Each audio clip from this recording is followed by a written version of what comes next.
Stephen, you say some of these organizations are more problematic than others. What areas concern you?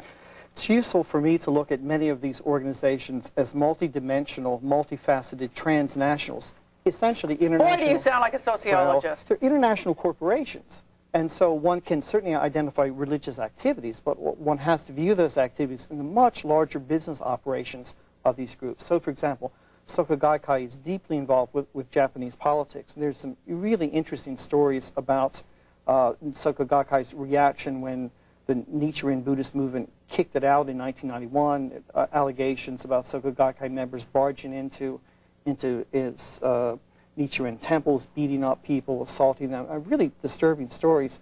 With the Unification Church, the allegations always involve business activities and politics.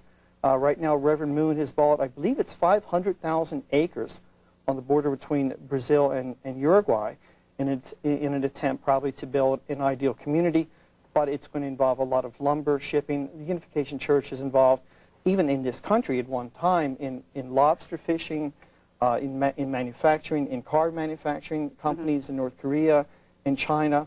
So to look at a group just as religion covers up this whole multifaceted range of activities. But is what the organization does to the individual the most sort of problematic or concerning thing? I mean, is the suppression of the individual, we mentioned that, is that something that you look at? Is that something that's a warning bell?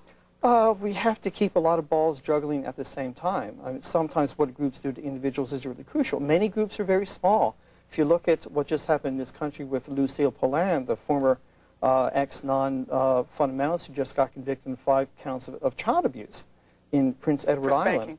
Yeah, this was a very small group. It ran a restaurant, but by no means was it transnational. In that case, looking at the behavior is crucial. Tell me about the suppression of the individual in the Unification Church. I mean, people see these mass weddings. They hear that you don't choose your partner. My wife and I were matched, so to speak. Both of us knew Reverend and Mrs. Moon personally. Wasn't that sort of your first sign that, oh my gosh, I've lost control here? No, I don't hold anyone else accountable for my religious decisions, my commitment of faith, my choices. I made the choice to put trust in the spiritual authority who I came to recognize understood me and understood love, was spiritually more mature than myself. My 4 children, my daughter is anxious, happy to have my counsel, my involvement. It's not authoritarianism, it's parental involvement in the choices that my children are making. I have the same relationship with Reverend and Mrs. Moon. In terms of our multinational activity... Literally? Yes, very much, very parental, very loving. There's not, the idea that they are isolated and distant and that the average member doesn't know what's going on is not in fact the case. There's a very warm, very loving, I mean, the first authoritarian relationship, is parent and child. And on that basis, from there comes the love of a family. Without that vertical access... When you hear that, what do you think? Well, I have to address... Is that possible, like you could know everybody and know your leaders and all these people? Absolutely. But I have to pick up on the couple of things that were tossed out here.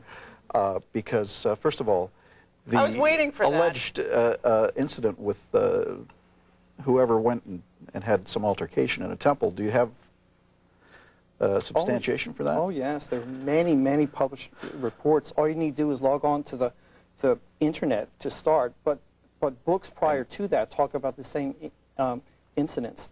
These are when...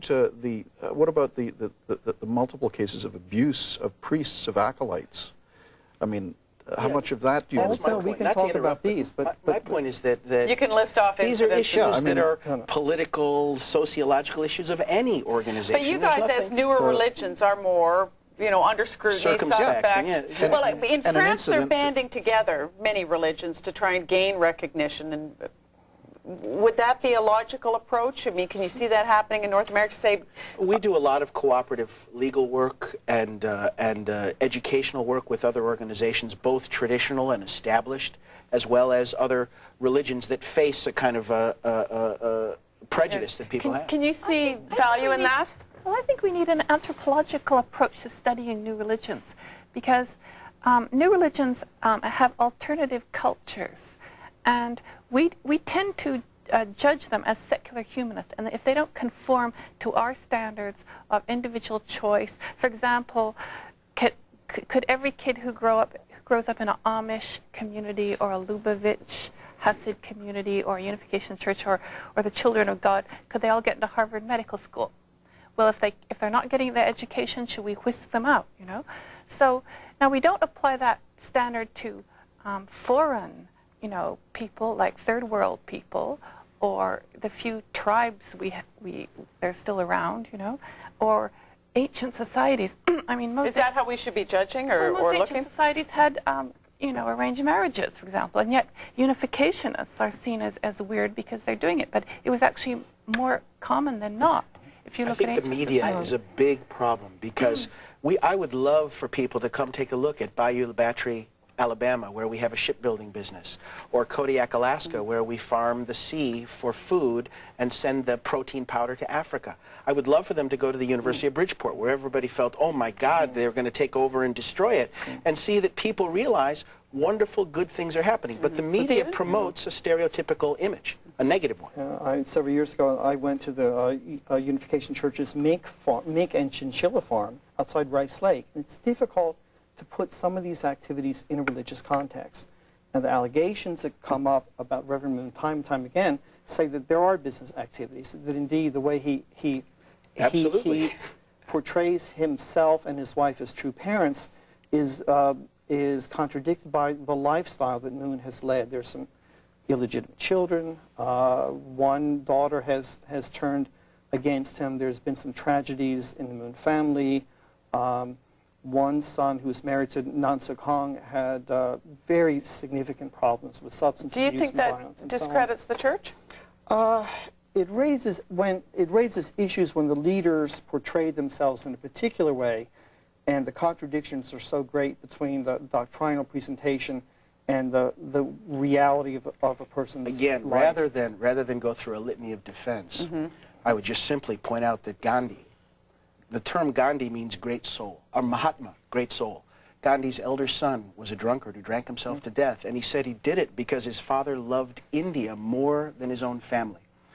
The challenges in those around Reverend Moon, because he's lived such a sacrificial and committed life, and I'm not making him a god because of that, but I lived and worked with the man for 30 years, Steve, and I know him. Moon made The himself a challenges god faced by recently.